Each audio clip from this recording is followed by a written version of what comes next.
خب اوکی.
USDCHF بود اگر اشتباه نکنم. گفتم خلاف روند یه مدت ترید نزنه، بعد حالا نتیجهش رو بیاد بگه بهمون. اینو حالا من روی چارت فراز دارم میارم بالا. از یورو بذار شروع بکنیم. آقا یورو اومد از این ناحیه یه حرکت سوری داشته سمت بالا. خب اینجا اولین جایی بوده که اومده سقف جدید زده تو این لگ نزولی که داشته. حالا اینجا زودتر هم میشد تریگر رو گرفت و زودتر هم میشد، یعنی اینجا تغییر ساختاره رو داد. تو این تاریخ این پامپی که کرد تغییر ساختاره رو داد. از اون به بعدش کلا سقف و کف بالاتر زده.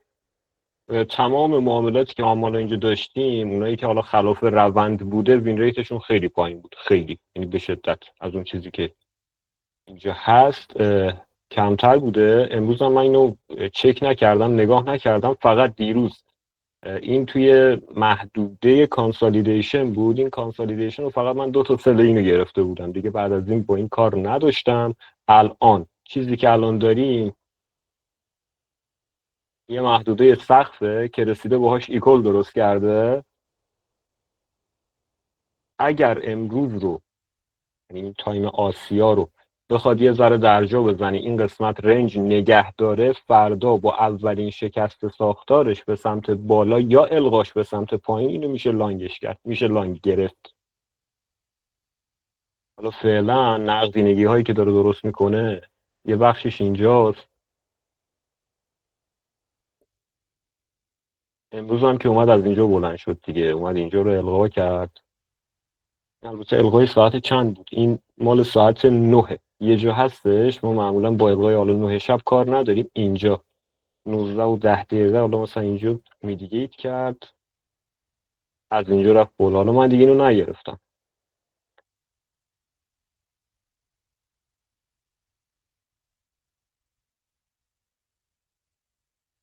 کف روند سوری کنم این. حالا فردا مارکاپ میکنم براتون میفرستم کلا. تو امروز که فعلا داره درجا میزنه تا فردا ببینیم چی میشه. یه چیز دیگه دیده بودم، پوند. بریم سراغ پوند. پوند هم همینطوره، داره سقف و کف بالاتر میزنه. فعلا روندش سعودیه. تو جایی که روندش سعودیه ما سعی میکنیم معاملاتی که میگیریم طرف لانگ باشه. حالا امروز ساعت چند بود اینجا؟ 7:55.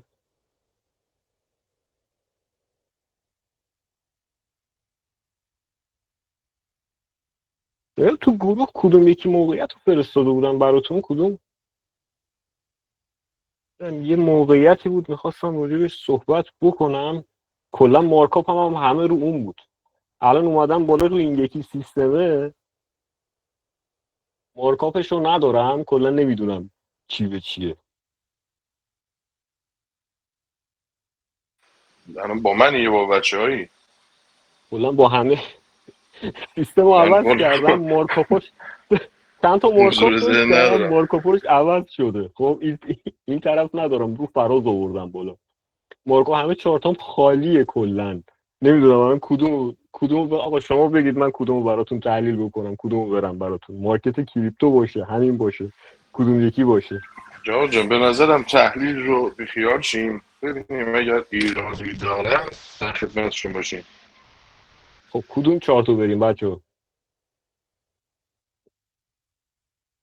مایکتون بازه، صحبت کنید، بیاید بالا، با هم دیگه یه تعاملی هم داشته باشیم.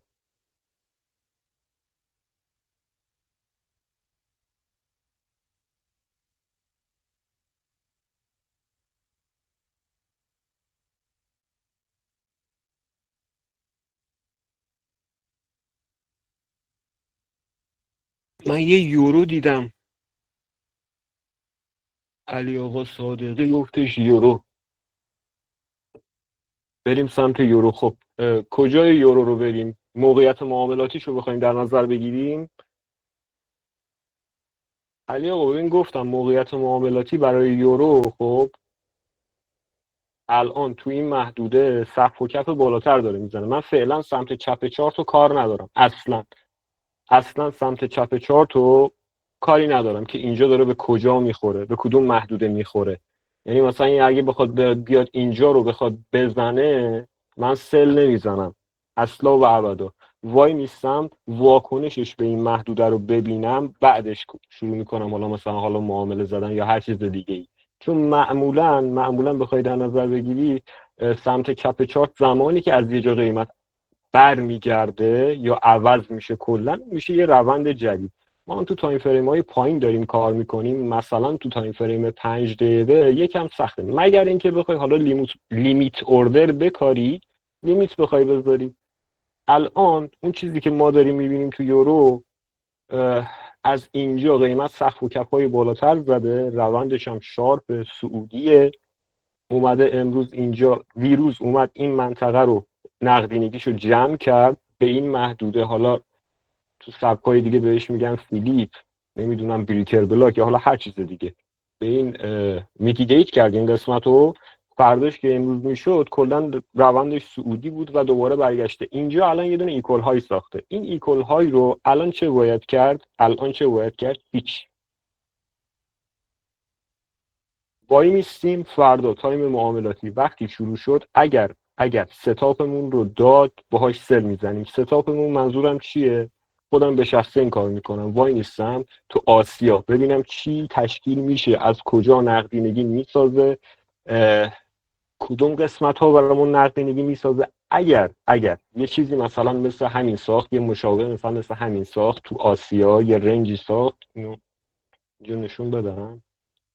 اگر تو آسیا همچین رنجی بسازه برامون، بخوام اینو سل بزنم، وای میستم تمامی تاییدیه هام کامل باشه. تاییدیه های ما چیه؟ بیلداپی که قبل از معامله ما میبینیم، ایندیوسمنت، القا به سمت یک جایی که بخواد حالا القا بکنه، نقدینگی جمع بکنه یا وادار بکنه، متقاعد بکنه دیگر معامله گرها رو که مثلا بخوام بای بزنن یا حالا حرکت دیگه ای. بعد برمیگرده یه شکست ساختار بهمون میده. اون شکست ساختار رو من وقتی ببینم با تاییدیه لت وارد معامله سل میشم به تارگت کجا؟ این نقدینگاهی که از اینجا مارکش کردم اینجا، و حالا شاید هم اینجا. باید ببینیم تا فردا این چه رفتاری از خودش نشون میده. حالا اگر هم که تو آسیا موند، اگر هم که تو آسیا روندش رو باید ببینیم دیگه. روندش رو تو آسیا میبینیم، شاید هم بخواد بیاد از کفش این کف و نقدینگی اینو بگیره، از اینجا بخوام باش برم لانگ بگیرم. لانگ هم که بخوام بگیرم تارگتم بالاتره، میشه این نقدینگی اولش توی 4 ساعته.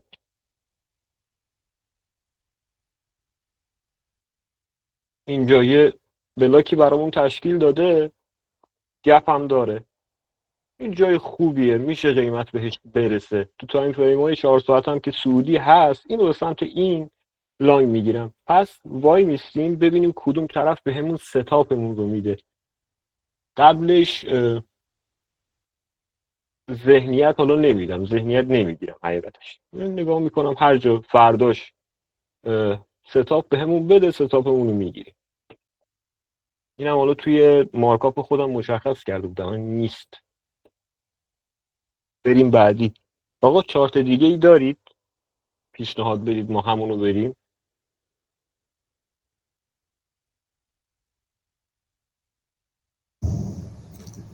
جواد ممنون. سراغ چارت طلا برید بی زحمت. الو چشم.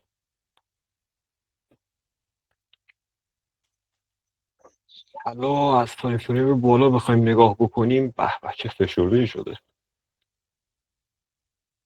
بچه این کندل رو ببینید، این کندل رو، این شکل کندل حالا خواستید میتونید تو تاییدیه‌هاشون ازش استفاده بکنید. این شکل کندل رو وقتی یک جایی میزنه که نقدینگی جمع میکنه من به عنوان کندل برگشتی در نظر میگیرمش. این کندل رو، کندل پینبار برعکس،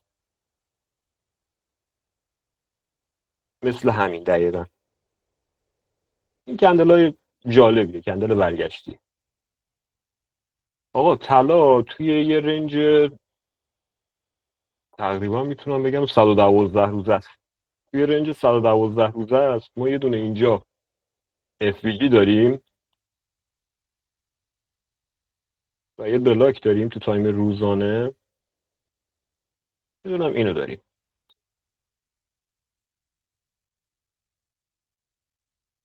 بیاریم تو تایم یک ساعته.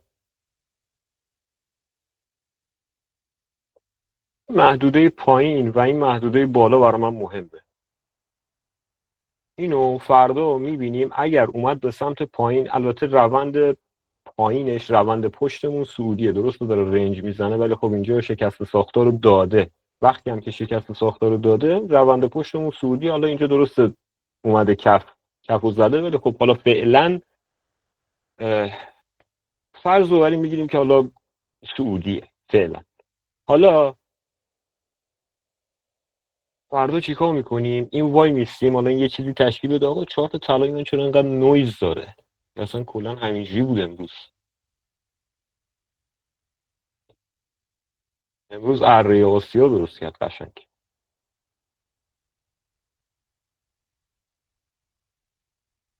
این محدوده برای طلا خیلی مهمه، خیلی. احتمال داره یک بار دیگه بخواد بره نقدینگی های بالا رو یه تستی بکنه، محدوده بالا رو از بالا بخوایم ستاپش رو بگیریم، سلش رو بزنیم یا حالا هر چیز دیگه ای. فعلا که حالا روندمون تو تایم فریم 15 دقیقه نزولیه، ولی توی رنج بزرگی هستیم. توی رنج بزرگی هستیم که اومده اینجا نقدینگی گرفته، جمع کرده، پشمندش یه اوورفلو درست کرده، از اینجا اومده بالا، دوباره یه بیلداپ درست کرده تو تایم فریم بالاتر، اومده الان ریخته، یکم اصلاح داده. اینجا فردا تایم آسیا باید ببینیم چیکار میکنه دقیقاً، کجا نقدینگی درست میکنه. اگر به سمت پایین اومد، اگر به سمت پایین نقدینگی ساختیم و این کف رو بخواد جمع بکنه، من متقاعد میشم که براش لانگ بگیرم با ستاپ خودمون. یعنی اون تایمینگ مهمه، بیلداپش مهمه، الغای بعدش مهمه، میدیگیشن بعدش مهمه، شکست ساختارم مهمه. یعنی این ستاپ رو وقتی این چند تا رو وقتی کنار هم میذاری درصد خطا رو میاره پایین‌تر. درصد خطا حالا درست 100% نیست، هیچ وینریتی 100% نیست، ولی خب اون اصول مدیریت سرمایه است که باعث میشه ما بتونیم تو بازار ادامه بدیم. وگرنه با یه معامله میشه 90 تا معامله رو صفر کرد. اینم فردا دم صبح مارکاپش رو براتون میفرستم، تایم آسیا رو ببینیم چی میشه، چون آسیا رو باید ببینیم یه نقدینگی تشکیل بده تا بعدش. نه اگه بخوایم الان بخوایم در نظر بگیری این یا این قسمت میاد یا بالا میاد یا پایین میره دیگه. از هر کدوم که نقدینگی بسازه به همون سمت حرکت بکنه خلاف روندش میگیریم باهاش میریم.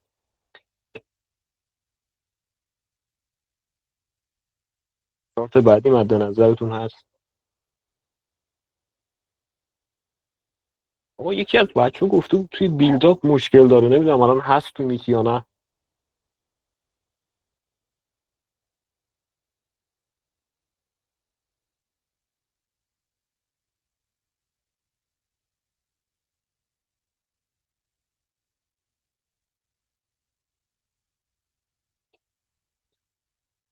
موندم میره چشم. کاملا حاجی اینا رو تنبل کرده. نه این روز اگه باشه توی این سشن میتونیم با هم دیگه هم فکری داشته باشیم. تو الان مارکت حرکت نمیکنه. من الان کدومشو میتونم بگم؟ من خودم ستاپ محور دارم ترید میکنم دیگه. ستاپ محور ترید میکنیم ما الان نویان حساب کن. الان بله. اینو بذاریم تو 4 ساعته. میتونیم بگیم آقا الان این اومده یه لگ اصلاحی رو داشته، از اینجا اینورا جاییه که میتونه قیمت یه اصلاحی بده. درسته؟ دقیقا میتونه بله. قیمت حالا یه اصلاحی بده. ولی خب آخه ما این مدلی کار نمی‌کنیم. وای میستیم ستاپمون رو ببینیم، طبق همون ستاپ میریم جلو دیگه. حالا البته اینم بگم تا این اومدم اینم بگم این خط نگهش نمیداره ها. این قشنگ یه محدوده نقدینگی، این قشنگ همه اوردر فلو رو جمع کرده، گپ هم باقی نذاشته. این قشنگ راحت میتونه بالاتر بره. فعلا اینجاست. امروز هم که روندش سعودیه، روند پشتش هم سعودیه، داره سقف و کف‌های بالاتر میزنه. وقتی قیمت سقف و کف بالاتر میزنه، خوبی که داره اینه که قشنگ تکلیفمون مشخصه که میتونیم با اولین بهونه لانگ بگیریم.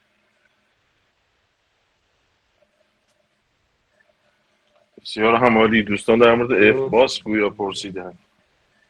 اف باس آقا این به این میگن اف باس. اینی که الان اومده اینجا به این میگن اف باس. اف باس یا ببین بچه یه سری بهش میگن اف باس، یه سری بهش میگن ایندیوسمنت. همونه یعنی یه شکست ساختار فیک، یه شکست ساختاری که باعث شکست ساختاری که در واقع شکست بذار من ساختار ساده‌شو نیست. بهشون اینجوری بگم. بهتون بگم ساده‌شو همون بگم جواب. اینوستمنت میشه.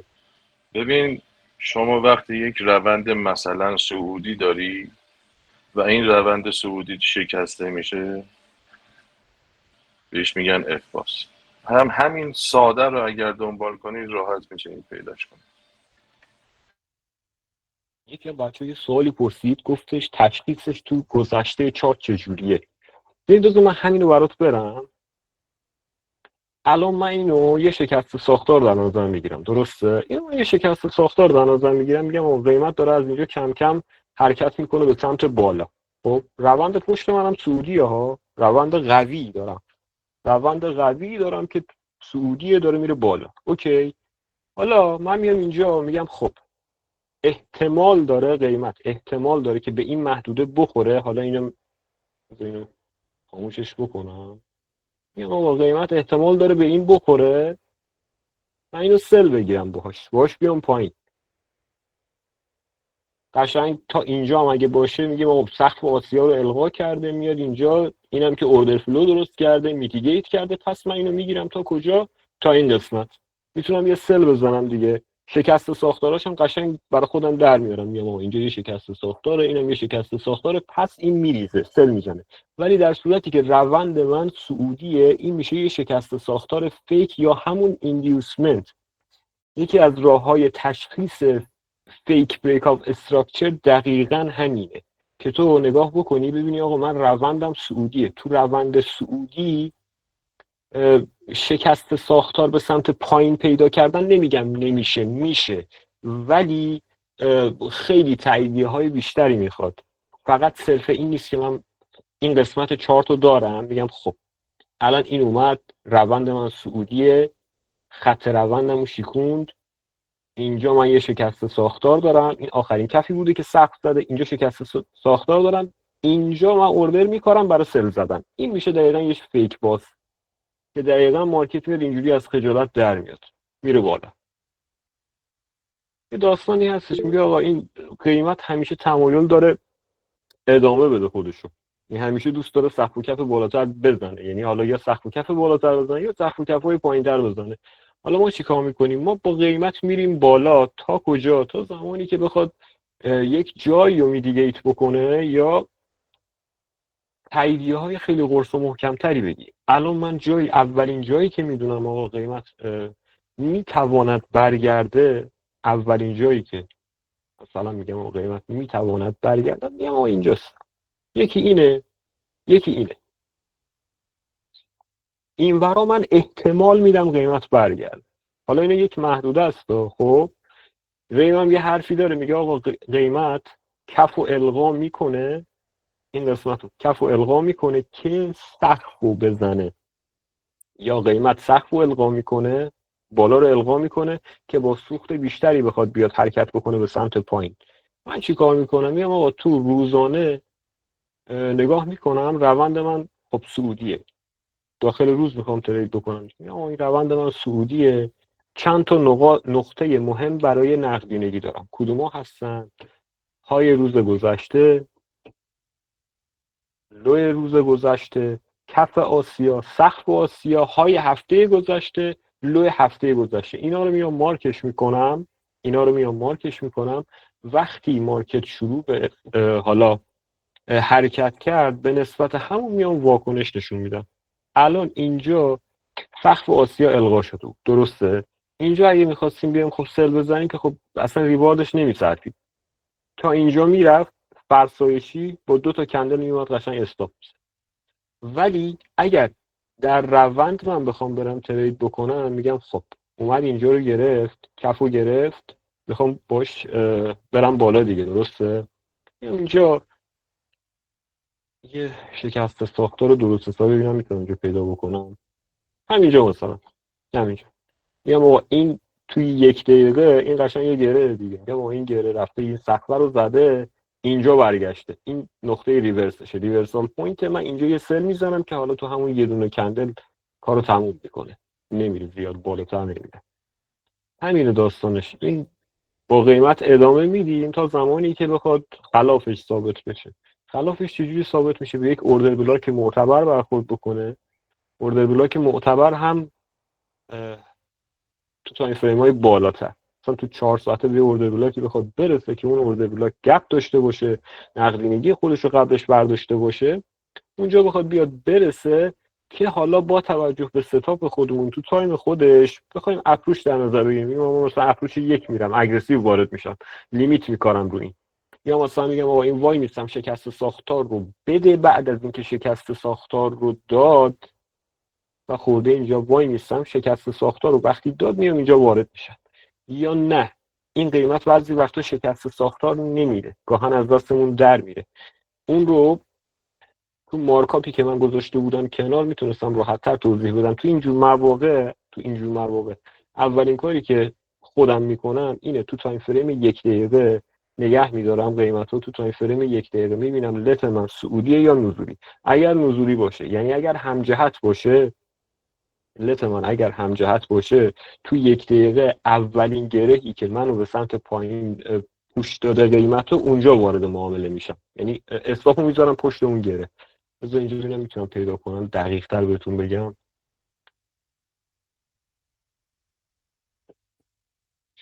تو 1 دقیقه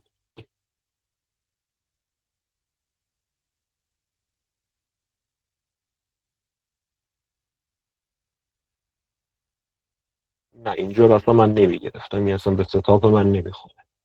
یعنی حتی اگه 90% هم مطمئن باشم میخواد بره بالا، اینو من نمیگیرم حقیقتش.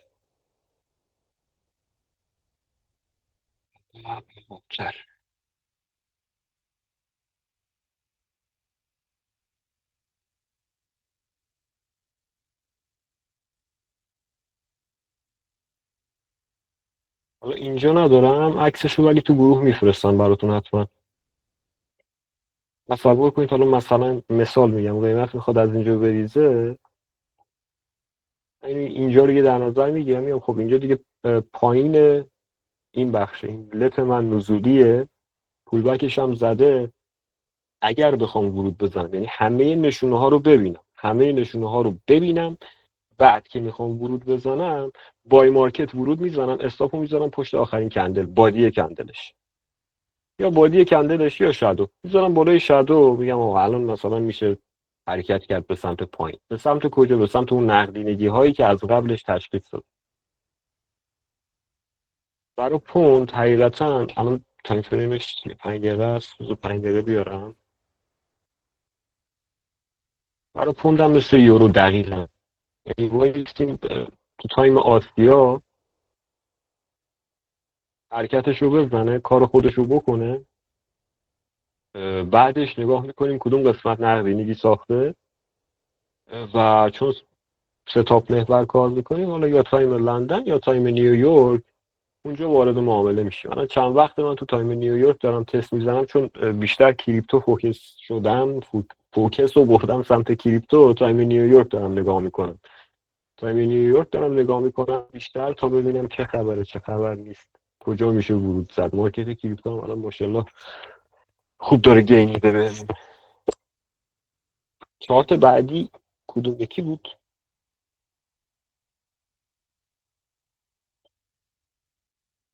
بچه ها کامنت گذاشتن. منظورتون از روند سودی همون سقف و کف بالاتر هست یا نه؟ با توجه به لیت و مارکاپ کردیم مثل تایم یک ساعت الان به این نتیجه رسیدم لنگه. ببینید، آره دقیقا همین. نگاه کنید قیمت دیگه مالا داره سقف و کف بالاتر داره میزنه. آره همینه منظورم. مثلا حساب کنید قیمت همینجوری تا ابد که نمیریزه، میاد اینجا داره قیمت سقف و کف پایینتر میزنه، درسته؟ میاد اینجا اولین جایه که که شیفت ساختار داره به من میده. خب من حالا کاری ندارم کجا میتیگیت کرده کجا خورده، خب اینجا به من شیفت ساختار داده. صدام تموم شد کلا. اینجا به من یه استراکچر شیفت داده، میگه آقا من دیگه سقف و کف پایینتر نمیزنم، پرقدرت حرکت کردم به سمت بالا. حالا همین روز تو 4 ساعتش هم نگاه بکنیم که به کجا خورده بود واقعا.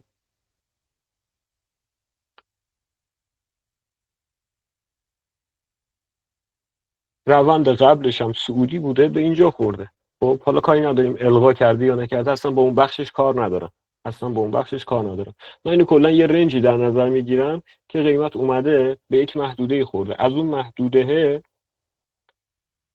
بلند شده، اینجا بلند شده، سقف و کف بالاتر داره میزنه برای من.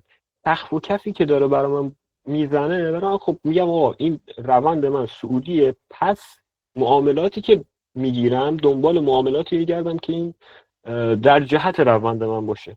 این الان فکر کنم اوپن فرانکفورت باشه، ساعت 8 جامپ کرده قیمت. این اوپن فرانکفورت، این یکی لندن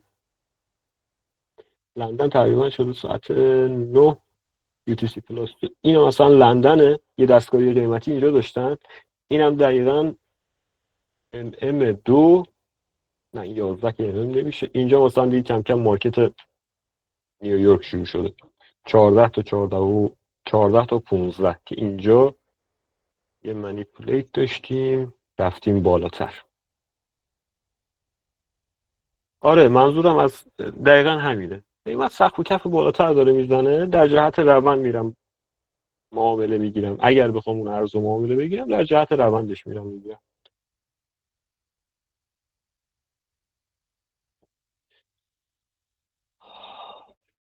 چارت داو جونز یا اول فصل داو جونز جزو محدود ارزایی که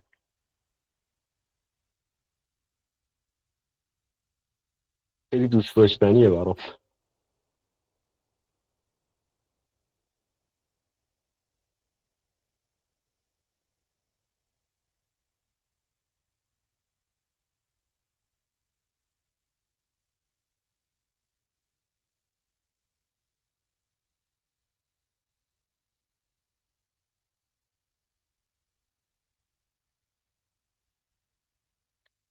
داو جونز یه جور سهام دیگه. سهام من هیچ وقت اینو نمیام بر حسب این بلاکی که داره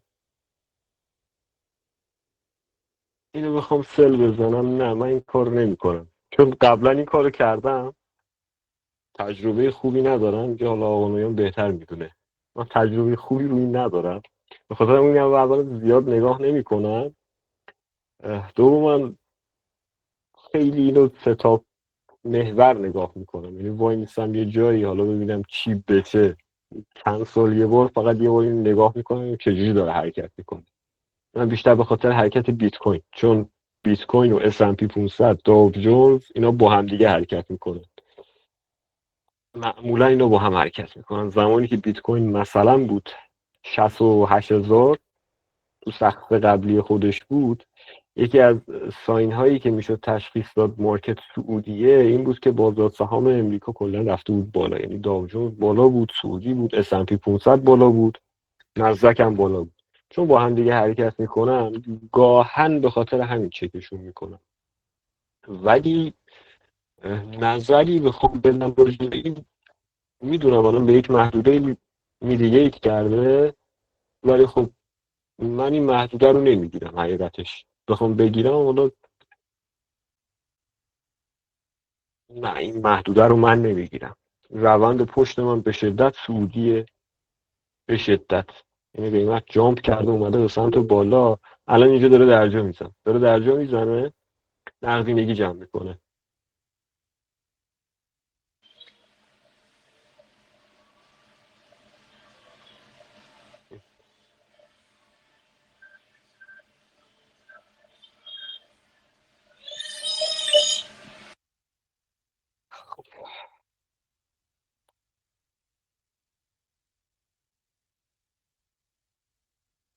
نزدیک سقف جدید زده و داره میره بالا، هنوز ممکنه به خاطر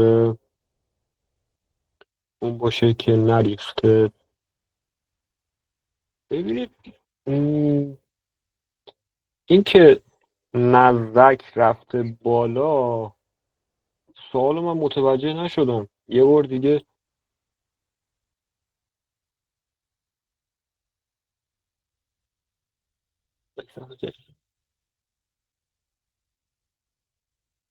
جلسه ضبط میشه؟ نه، این جلسهش بیشتر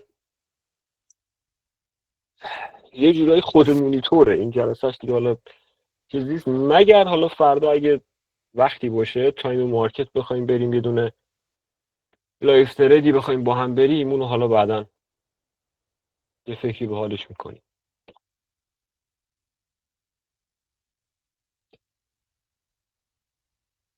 خب بچه‌ها چه چارتی بیاریم بالا؟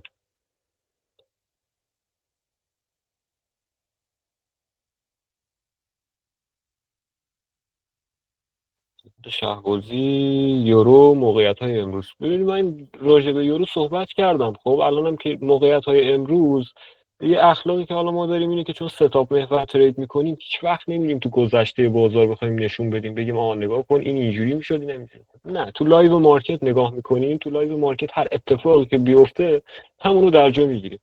الان من میتونم بیام اینجا قشنگ 1000 تا دلیل بیارم، ببینم برگردم بگم ببینید بچه‌ها یورو اومد اینجا این سقف رو زد، اومد پایین، لت داد، EDM داد، اومد اینجا اوردر فلو، قشنگ تایمینگ نشون دادم ساعت 9 اومد اینجا، بعد یه نقدینگی ساخت، این نقدینگی برای بار آخر اومد القا کرد، زد گرفت رو اوردر فلو، اومد حالا حرکت کرد سمت بالا. این زیاد حداقل حالا خودم یاد نگرفتم، اینو تو لایو مارکت معمولا نگاه میکنم اینو اینجا مثلا داره نقدینگی میسازه و حالا فشرده داره حرکت میکنه، خیلی فشرده داره حرکت میکنه سمت پایین، یه بیلداپ درست میکنه، دوباره فشرده حرکت میکنه. اینجا احتمال میدم که قیمت بخواد بره بالا. قبلش هم دیروزش هم قیمت اومد یه جای خیلی محکمی و قشنگ القا کرد و برگشت، خوبم برگشت. یعنی اون محدوده هایی که مثلا تو تایم 5 دقیقه یا یک دقیقه که نواری تو تایم 5 دقیقه میبینید اینجوری یهو پرقدرت برمیگرده، اینجا محدوده هایی که خب خریدار داشته دیگه، محدوده هایی که خریدار داشته باشه اونجاها معمولا روند رو برمیگردونه، روند رو عوض میکنه. اینجا کف تریدینگ رنج هم بوده، این طرف هم حالا تو تایم فریم یک ساعت اول نشون دادم این یه محدوده اینجا این محدوده ای بود که حالا اومد با یه کندلی ازش رد شد، بریک شد. حالا یه سری میگن فیلیپ، یه سری میگن بریکر بلاک، یه سری حالا هر اصطلاح جدیدی که حالا این بچهای اسمارت مانی دارن، یاد اینجوری القا میکنه تو تایم 5 دقیقه بریم دوباره از اینجا برمیگرده. پس من احتمال میدم که روند من سعودیه. تو روند سعودی دنبال موقعیت های صعود میگردم، هرچند اینجا رو میشد گرفت، اینجا رو میشد گرفت، اینجا رو میشد، ولی من زیاد دنبالش نمیرم. بیشتر اصطلاحی که حالا خود ریم هم داره میگه trading away from liquidity، به دور از نقدینگی ترید زدن، یعنی ترید به سمت مخالف نقدینگی. اینجا مثلا یه نقدینگی جمع کرده، میگه ما اومده قیمت ریخته، یا به خلاف این نقدینگی من اینو تریدش میکنم تا حالا کجا، تا جایی که حالا خود بازار پا بده دیگه. یه دونم ترید به سمت نقدینگی داریم، حالا اونم بعد تو فرصتش توضیح میدم.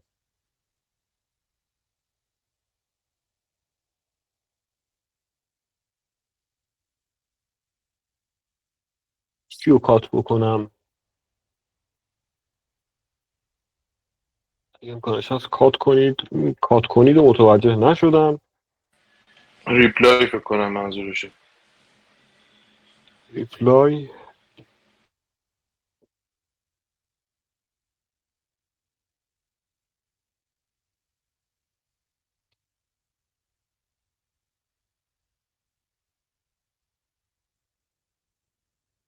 این مدلی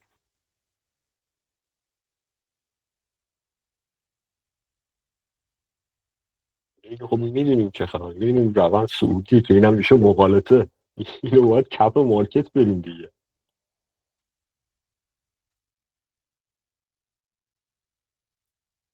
اینجا این یک الغای خیلی جالبی هم بود. این اومد اینجا این بارا رو الغا کرد که این یک محدوده مهمیه. قیمت اینجا استاپ لاس خیلی زیاده. قیمت وقتی اینجا حرکت کرد به سمت پایین، تو خیلی از سبکا نگاه کنید میاد اینجا یه کپی میسازه، یه گره درست میکنه، دوباره یه کپ جدید میسازه. اینجا اومد اینو الغا کرد. من دارم میرم بالا. اینجا یه سری بریک تریدر رو میاره وسط. بریک آوت تریدری که میان وسط معمولا استاپشون میذارن این کپ. یه سریاشون میذارن حالا کپ واسه، یه سریاشون میذارن این قسمت. معمولا با استاپ کار میکنن. بعد حالا کل روزو فرسایشی حرکت کرده به سمت پایین. آخرین جایی هم که خورده اینجا بود. اینو من تریگر این رو بذار نمیتونم بگیرم. یک دقیقه اینجا آخرین جایی بود که الغا کرد.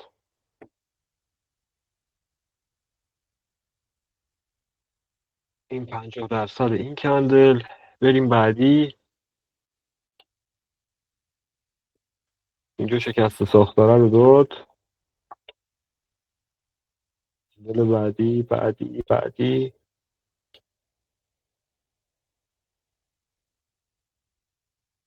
اگه میخواستم اینو بگیرم، اولا که نمیگرفتم، میخواستم بگیرم استاپم بزرگ شد. استاپ میذاشتم این کف، اینجا مثلا ورود میزنم یکیش.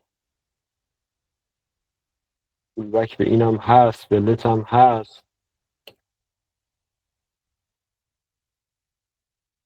بعد چند خبر بود اومد به اینم میدیگیت کرد. ساعت 4. 4 خبر بود. بلاکایی که اینجوری تشکیل میده قیمت خیلی جالبه. این وقت ازش بگیرید. این کندلا دقیقا بعضی وقتا میخوره بهش برمیگرده. ساعت 4 خبر تی پی آی هم بود.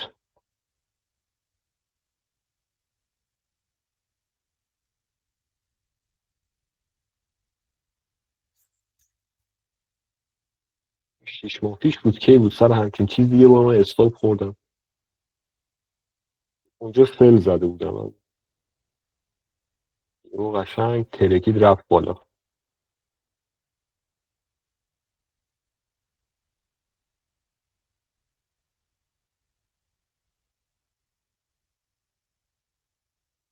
بچه‌ها اینجا کسی کریپتو کار نمیکنه؟ کلا با مارکت کریپتو کار ندارید؟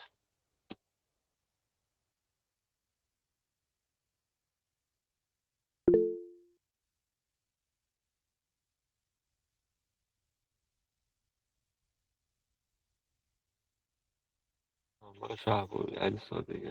خب عالی عالی عالی. خب کدوم چارتو بیاریم دیگه؟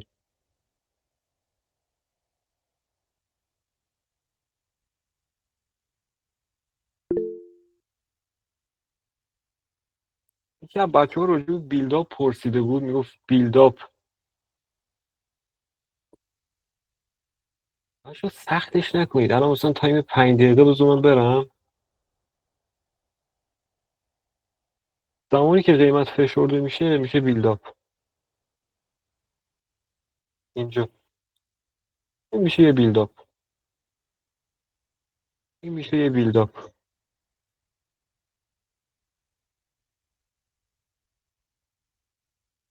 این میشه الغاش به سمت پایین.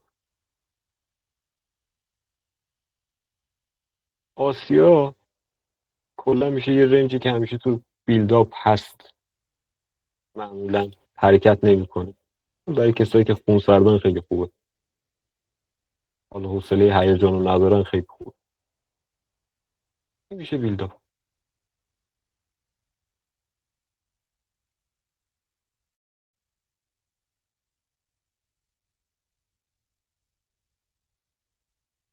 حالا راجع به طلا توضیح دادم، بذار یه بار دیگه.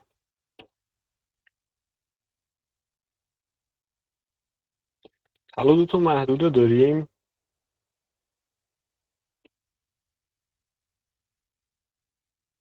که یه رنج 107 روزه رو داریم. تو رنج 107 روزه وقتی گام حرکتی کم میشه، فشرده قیمت حرکت میکنه،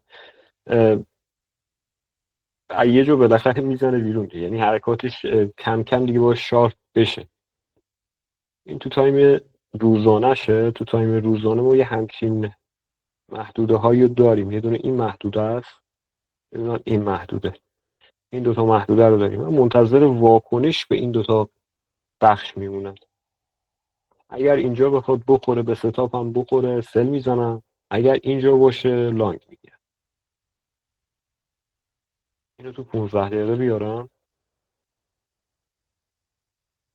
همچین چیزی. الان که کلا توی روند فرسایشی نزولیه، خیلی آروم آروم داره حرکت میکنه سمت پایین. خیلی آروم آروم. روزم که سقفو زد یه بار اومد کفو زد. امروز اصلا این نگاه نکرده بودم. ولی خب اگه بخواد پایین رو بزنه، احتمال قوی یه بالا یه لانگی میشه ازش در آورد. یه لانگی میشه گرفت ازش. خب باید ببینیم تو اون ستاپ خودمون چجوری کار میده. قبلش نمیشه حالا ذهنیت گذاشت از قبل دیگه.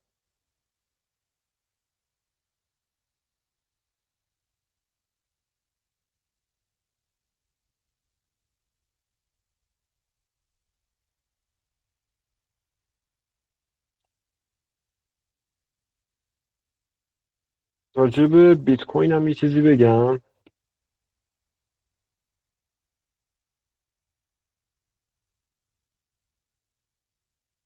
اینجا بود اگرشون به این محدوده باشه، به خاطر همین بود که این محدوده‌ای بود که سقف یک بار بریک کرده بود. سقف یه بار بریک کرده بود، باعث زدن یک سقف جدید شد. همین محدوده دقیقا. اینجا حالا مثلا حالا یه سقفی بوده که کندل ازش رد شده. حالا میگم بیدیپ بهش میگن، بیلیکر بلاک بهش میگن، اوردر بلاک بهش میگن، یا حالا هر چیز دیگه. ستاپی که من میتونستم ببینم این بود که این قیمت توی کانال نزولی داره حرکت میکنه به سمت پایین. اینجا رو القا میکنه، یا حالا با یه شادو خورد بهش، رفت بالا، سقف و کفای بالاتر. الان اینجا این سی ام گپ شنبه است. آره دیگه، گپ شنبه یک شنبه بود دیگه. گپ شنبه یک شنبه بود که امروز اومد پرش کرد و گفتم بیت من زیاد برام جذاب نیست. به خاطر این دارید نشونتون بدم. یعنی بیشتر من اینو داشتم نگاه میکردم که این بیاد به این محدوده واکنش نشون بده، من برم دنبال آلت کوین ها، BTC دامیننس. آره برم دنبال اینا.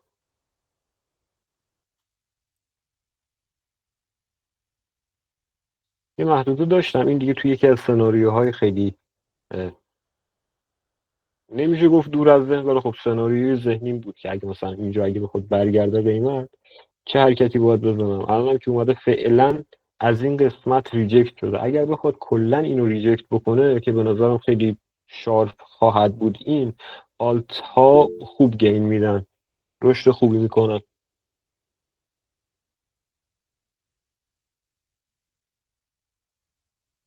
سلامت باشی علی جون، سلامت باشی. شبت بخیر باشه. بچه شبتون بخیر. اگه حالا آخر وقت هم هست موقعیت معاملاتی که خب شب معمولا ما نداریم تو ستاپمون، ولی خب اگه چیزی باشه بگید، در حد سوادم در خدمتم.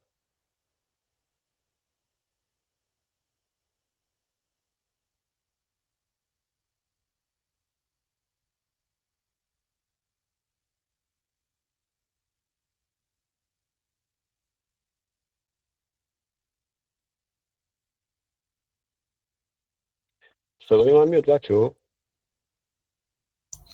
بله جواد بله جان جواد صدات صداتون میاد. هست.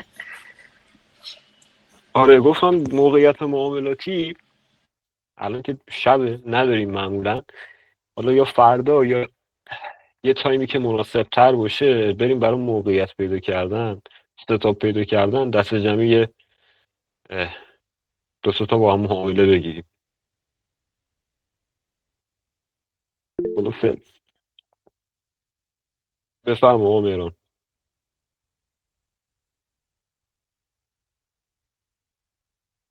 خب بله. بچه‌ها سوالی، چیزی، حرفی، صحبتی؟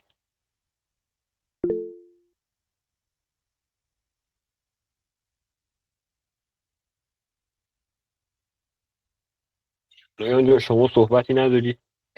قربونت دارم عزیزم، دست درد نکنه. نه بچه ها واقعا هیچ سوالی ندارن، فقط دنبال تحلیلن. این که دمتون گرم، دست درد نکنه، خسته هم نباشی. من قربونتون باید برم، قربونتون برم. صبح مثل خودت صبح زود بیدار میشم، 6:30 برپا هم دیگه. این تایم انرژی واسم نمیمونه. ارزم به حالا حضورت فردا یا که تایمی آره که به باشه امید با هم خدا میریم. آره با هم انشالله میریم سر لایو مارکت، بهتر میشه مانور داد. به امید خدا. خسته هم نباشی، دست درد نکنه.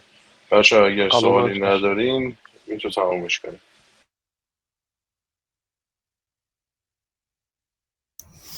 دست شما در نکنه، خیلی ممنون. هم آقا نویان هم آقا جواد. سلامت باشی، سلامت باشی. بچه شبتون بخیر باشه، شبتون بخیر باشه. حالا میبینمتون فردا. خدا نگهدار. نویان جان خدا نگهدار. قربون دارم عزیزم، بچه ها شب همتون بخیر.